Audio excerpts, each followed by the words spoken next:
Chapitre 19. Comme le Père m'a aimé, il en est de même pour moi avec vous. Demeurez dans mon amour qui sauve. En m'aimant, vous serez obéissants, et l'obéissance fait croître l'amour réciproque. Ne dites pas que je me répète. Je connais votre faiblesse, et je veux que vous vous sauviez. Je vous ai dit ces choses pour que la joie que j'ai voulu vous donner soit en vous et soit complète. Aimez-vous, aimez-vous, c'est mon nouveau commandement. Aimez-vous réciproquement plus que chacun de vous ne s'aime lui-même.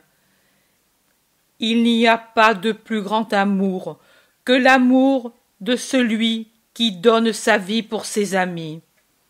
Vous êtes mes amis, et moi, je donne ma vie pour vous.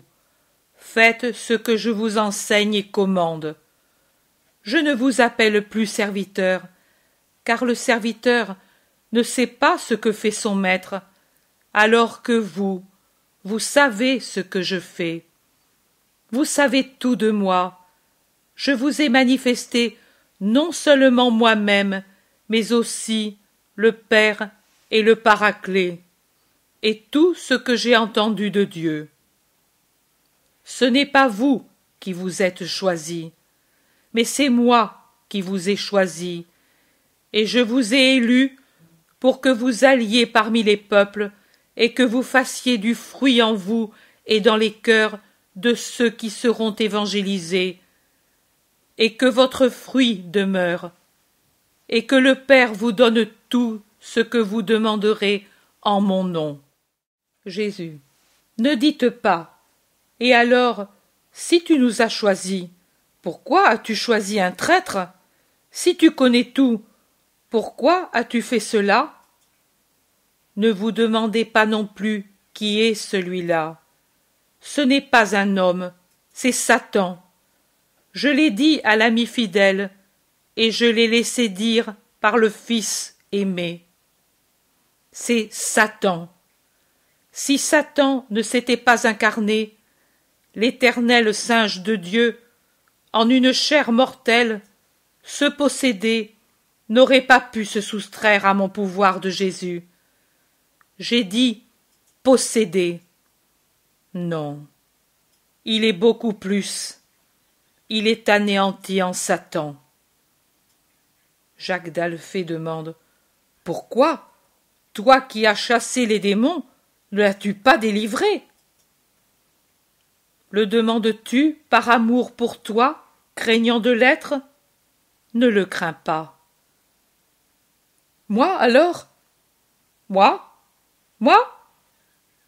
Taisez-vous. Je ne dis pas ce nom.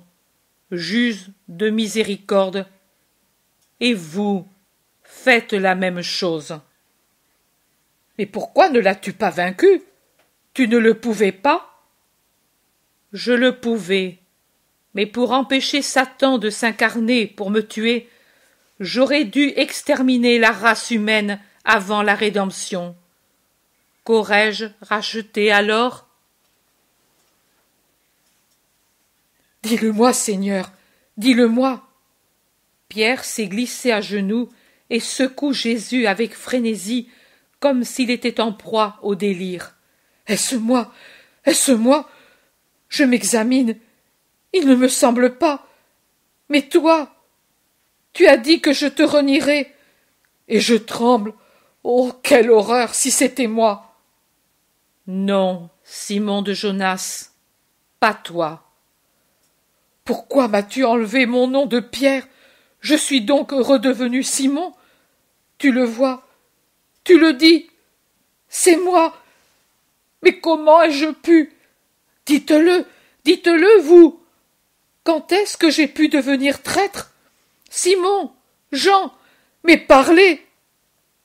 Pierre, Pierre, Pierre, je t'appelle Simon, parce que je pense à notre première rencontre quand tu étais Simon, et je pense comment tu as toujours été loyal dès le premier moment. Ce n'est pas toi. Je te le dis, moi, vérité. Qui alors? Mais c'est Judas de Cariote, tu ne l'as pas encore compris, crie le Thaddée, qui n'arrive plus à se contenir. Pierre crie. Pourquoi ne me l'as-tu pas dit avant? Pourquoi? Crie aussi Pierre. Silence. C'est Satan. Il n'a pas d'autre nom. Où vas-tu, Pierre? Le chercher. Dépose tout de suite ce manteau et cette arme, ou bien je dois te chasser et te maudire?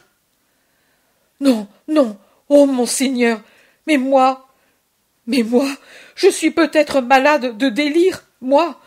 Oh, oh. Pierre pleure après s'être jeté par terre aux pieds de Jésus. Je vous donne le commandement de vous aimer et de pardonner. Avez-vous compris? Si dans le monde il y a aussi la haine, qu'en vous il n'y ait que l'amour pour tous. Combien de traîtres vous trouverez sur votre route, mais vous ne devez pas haïr et rendre le mal pour le mal. Autrement, le Père vous haïra. Avant vous, j'ai été haï et trahi, moi. Et pourtant, vous le voyez, je ne hais pas. Le monde ne peut aimer ce qui n'est pas comme lui. Il ne vous aimera donc pas. Si vous lui apparteniez, il vous aimerait. Mais vous n'êtes pas du monde, car je vous ai pris du milieu du monde, et c'est pour cela que vous êtes haïs. Je vous ai dit, le serviteur n'est pas plus que le maître.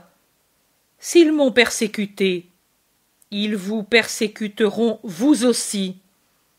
S'ils m'ont écouté, ils vous écouteront vous aussi. Mais ils feront tout à cause de mon nom, parce qu'ils ne connaissent pas, ne veulent pas connaître celui qui m'a envoyé.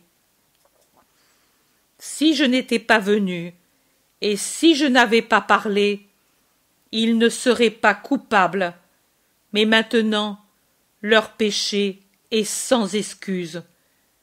Ils ont vu mes œuvres, entendu mes paroles, et pourtant ils m'ont haï, et avec moi le Père, parce que le Père et moi, nous sommes une seule unité avec l'amour. Mais il était écrit, tu m'as haï sans raison. Cependant, quand sera venu le Consolateur, l'Esprit de vérité qui procède du Père, ce sera lui qui rendra témoignage de moi. Et vous aussi, vous me rendrez témoignage, parce que dès le début, vous avez été avec moi.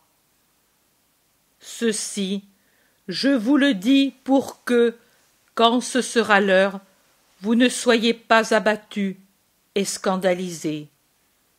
Il va venir le temps où ils vous chasseront des synagogues et où celui qui vous tuera pensera rendre ainsi un culte à Dieu.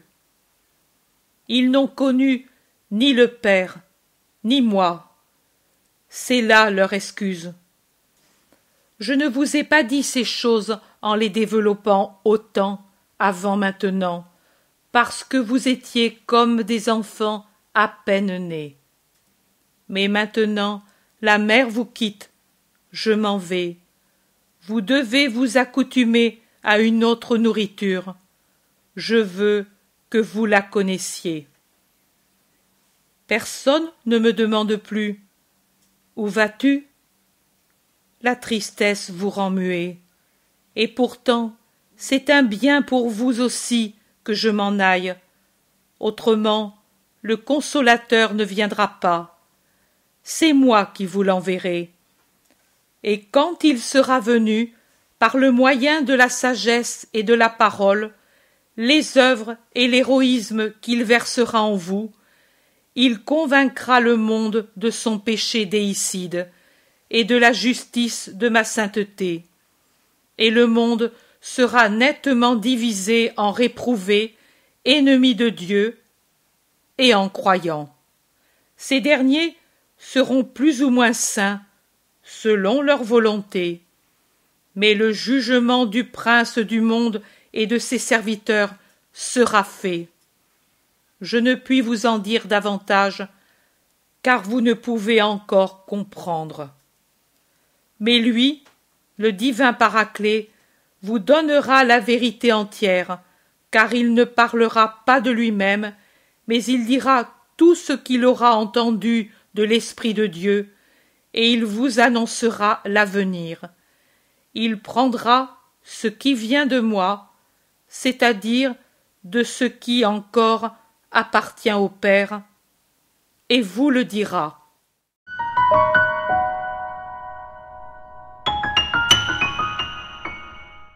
L'intérêt pour les écrits de Maria Valtorta ne cesse de grandir, et les fruits récoltés, vocation, conversion, sont immenses. Visionnaire de la vie du Christ, de la conception de Marie jusqu'au début de l'Église, sa description des personnages, de leur psychologie, la précision des lieux où ils évoluent, des coutumes et mœurs de l'époque, est proprement sidérante et à ce jour inégalée.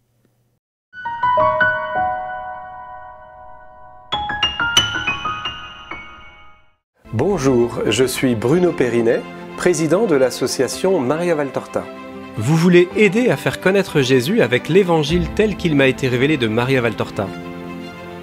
Une dizaine de conférenciers rencontrent des familles, des paroisses et des lecteurs dans des salles publiques. Le budget annuel de ces 200 conférences dans toute la France est de 27 000 €. Participez à ce projet national. Faites un don défiscalisable à l'association Maria Valtorta. Il vous sera délivré un reçu fiscal vous permettant d'obtenir une réduction d'impôt de 66%. www.associationmariavaltorta.fr